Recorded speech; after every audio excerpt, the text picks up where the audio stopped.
వస్తున్నాలేమ్మా, వస్తున్నాలేమ్మా, వస్తున్నాలే. Hello, వస్తున్నాలేమ్మా. అబ్బా వస్తున్నానని చెప్పాను కదా, మళ్ళీ ఫోన్ చేయాలి. వెయిట్ చేస్తున్నాడు ఫోను. హలో హలో, చెప్పురా. మన ఫ్రెండ్స్ అంతా సిట్టింగ్ చేసినారు, వచ్చారే. ఏంటి సిట్టింగా?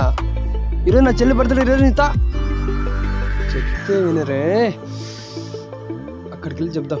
ఏం చేస్తాం?